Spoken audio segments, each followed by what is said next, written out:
certainly hope the title caught your attention because it certainly caught mine. The statement from Chuck Schumer, here published on MSN.com, states for decades, many Americans have been fascinated by objects mysterious and unexplained, and it's long past time they get some answers. Senator Schumer said in a statement Friday, the American public has a right to learn about technologies of unknown origins, non-human intelligence, and unexplainable phenomena. We are not only working to declassify what the government has previously learned about these phenomena, but to create a pipeline for future research to be made public. What does that have to do with John F. Kennedy's assassination, you might be asking? And you should be. Because anything that Chuck Schumer says, I put under immediate investigation. There's a lack of trust between me and old Chucky boy, and I'm sure there is between you also. And that's a story we're going to get to today, but on a live broadcast free to everyone over at restrictedrepublic.com. I'm going to put a link in the description box below. I welcome you to join us, but we want to show you what Restricted Republic is all about, because when we get through this broadcast today, you'll understand there's information you're told there's information, well, you're not. In Restricted Republic, we tell you everything. If you haven't been there, by the way, and you want to join, which would be amazing to both of us, go ahead and use discount code INDEPENDENCE. Declare your independence from mainstream media. See what we do different. That's $4 a month for 2 years, plus 14 days for free. RestrictedRepublic.com. Going back to the title, Chuck Schumer backs declassifying UFO records in a manner like JFK files. Now, if you studied the JFK assassination like I have, you know that should give you no solace whatsoever.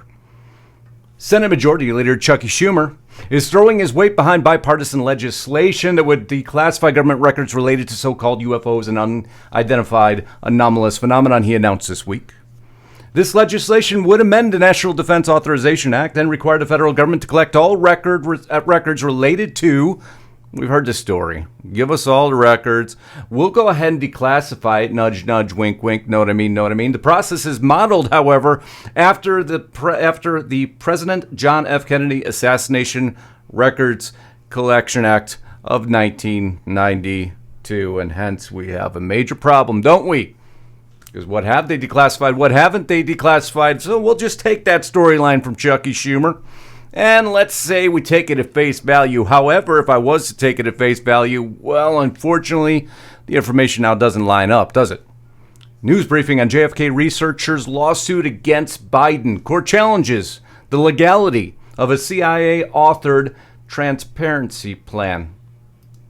Oh, there's so much to cover on this one I can't even begin to tell you. Now we're going to take a lot of the theories out there quickly. We're going to talk about them briefly, but we're going to focus on one in particular. The Achilles heel of the JFK assassination, authored by Jacob G. Hornberger. An amazing article, amazing study. I invite you. We leave all our links at Restricted Republic in this broadcast, or at Justus Knight for this one. Normally it's at Lisa Haven. Startling new evidence, the fact pattern of the JFK autopsy, and that will be the centerpiece of today. One of the autopsy doctors burned his notes, and another has his disappear, might not be new knowledge. I hope it's not for you. But to learn that the two honest FBI agents who witnessed the autopsy and were not called as witnesses by the Warren Commission, center stage, James Siebert and Francis X. O'Neill Jr. were shown the autopsy photos in depositions taken by the Assassination's Records Review Board. You'll see it later referred to as the ARRB, so you got that in context right now. In 1997, it claimed that Kennedy's head had been doctored to conceal his gaping rear head wound in startlingly new evidence, as is the important diagram. Siebert, and I'm going to show you that diagram, which doesn't line up with the information. So if we're to take Chucky Schumer at face value and to say that they're going to go ahead and disclose to you all this information suddenly out of nowhere, and we're just to take that and believe it, well, I struggle with that, and there's many reasons for that, and it's pretty easy to put in context. Dr. McClellan's drawing the very clear delineation, right, rear, maybe, but that differs from something I've seen. Even that picture differs from something I've seen. James Siebert's drawing is different.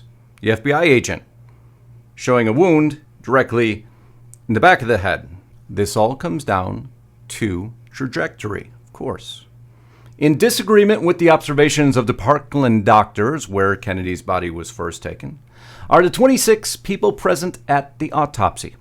All of those interviewed who attended the autopsy corroborated the general location of the wound as depicted in the photographs. None.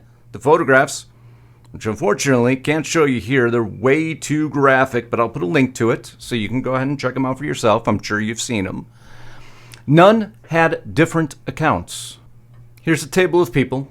Right rear, location of JFK's skull wound according to the early statement of witnesses present at JFK's autopsy, which, by the way, was classified. Just want to throw that out there for a moment as we continue to paint this picture of why we should not necessarily take Chuck Schumer's statement at face value that they're just going to go ahead and release everything to you. If you believe that what they're releasing they haven't already reviewed and, well, made sure that it was okay for, we the people consumption, that is. Remember this drawing. James Siebert. Tom Robinson was the mortician who prepared John Kennedy's remains for burial. Robinson prepared for an open casket funeral, so the preparation of the skull was especially meticulous. Robertson described a small wound in a suppressed 11277 HSCA interview, and he drew a diagram, also placing the wound directly in the back of the skull.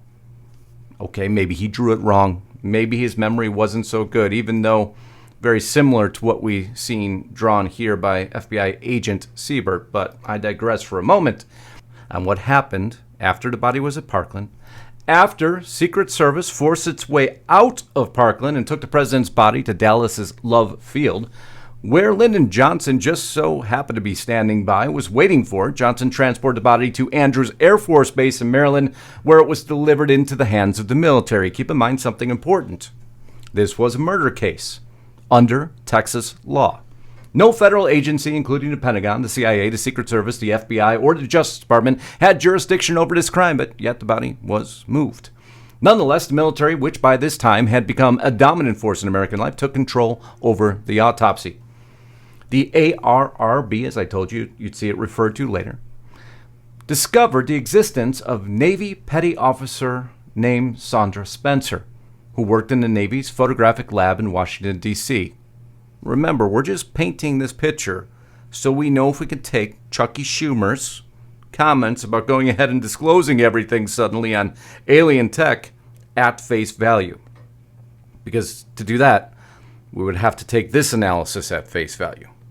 She worked closely with the White House on the development of social photography. Spencer was the epitome of professionalism, competence, and integrity.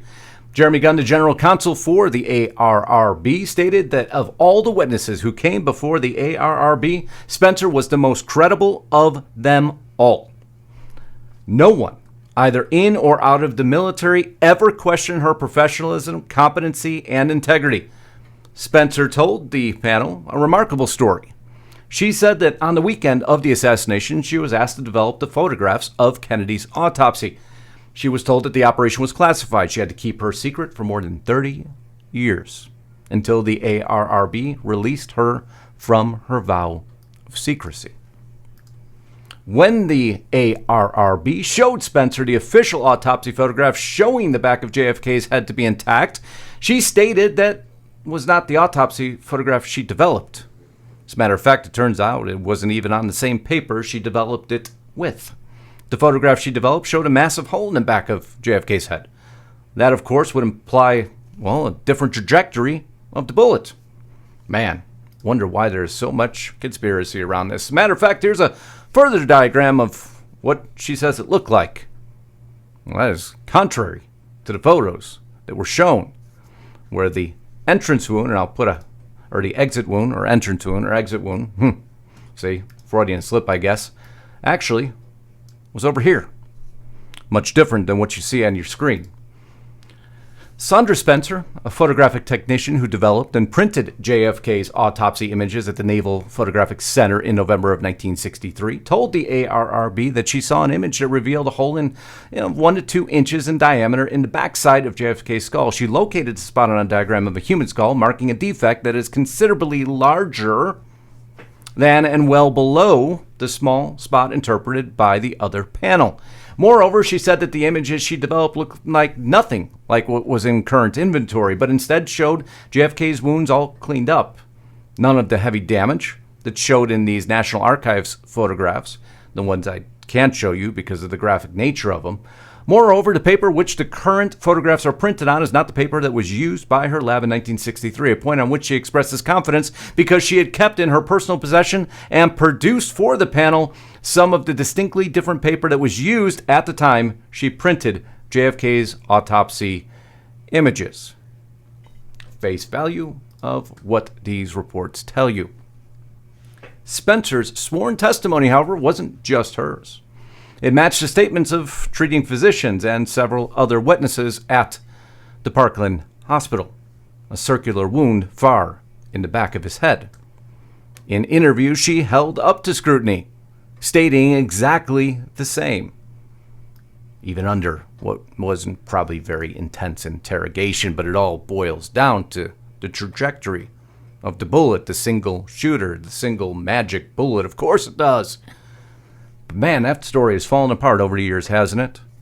And America has the right to know. We've always had the right to know. They've always had more documents that they haven't released to us. So if we're to take the government at face value that suddenly you're going to tell us you're going to release everything on this new alien tech, you wonder why some of us don't really entirely or at all trust that line. Outside of that, good old Roger, I don't know if you heard this story, who, like Spencer, told the ARRB a remarkable story. He said that on the day of the assassination, he was a Marine sergeant serving at Bethesda National Naval Medical Center. He was ordered to go to Bethesda morgue to provide security. He, like Spencer, had been sworn to secrecy, told that the president's body was brought into the morgue at 6:35 p.m. Here we go again. In a heavy, ornate casket, both of which have been put under scrutiny also. We can go into another disturbing detail of this, of course. One of the first pieces of information mentioned in the autopsy report is the president's time of death is listed at 1 p.m. Central Standard Time, November 22nd, 1963. The autopsy itself was performed just hours later at 8 p.m. Eastern Standard Time. This means the findings contained in the autopsy came extremely early in the investigation, 8 p.m. Central Standard Time. But if we go back to a little bit more detail there, was there corroboration for his extraordinary claims? Actually, there was. He details this, the author, in the Kennedy autopsy, an encounter with evil, two amazing reads. Several Navy enlisted men stated that they carried the president's body into the morgue in a light shipping casket, not a heavy ornate casket, rather than the heavy one that was in which the president's body, was placed in Dallas. Moreover, Lieutenant Colonel Pierre Fink stated 2 times, including once under oath, that he was telephoned by Commander James Humes, the lead pathologist in the autopsy, at 8 p.m., inviting Fink to come to the morgue to assist with the autopsy, 8 p.m. or 6:30 p.m. A very distinct difference, which could have allowed for, certain things to happen. There's a lot of claims around that. One of the most, if not the most important pieces of evidence in the JFK assassination, the autopsy photos. They were not published until November of 1988. Which, with the expanded edition of Dave Lifton's book, Best Evidence, of the 52 pictures that are stored at the National Archives, only 9 are in the public domain. So, Schumer, you stated that you should release the UFO files just like you did with JFK. So you should only release a small portion? What you deem appropriate? What fits your agenda? Chucky, you know I'll never take you at face value, and I just want to show Lisa's audience and my audience why we don't take you at face value. Because that should provide no solace to anyone just based on these simple rudimentary facts. With a little knowledge and a little research, you can quickly demolish why, when Chuck Schumer backs declassifying UFO records in a matter like JFK files, that simply means a controlled distribution of what they choose to show you. Like they've always done and like they always will do, because although we elect them to represent us, they make all the decisions for us. But I guess we shouldn't be surprised in history, right? Nixon and Johnson pushed the CIA to spy on U.S. citizens. Declassified documents show, wow, that has never happened again in history, has it? You know the old saying, how do you know when a politician's lying? His lips are moving. Well, I don't believe this statement from Chuck Schumer is any different. We love y'all. I can't thank you enough for being here today. Until next time, Godspeed and God bless. Justus Knight, signing out.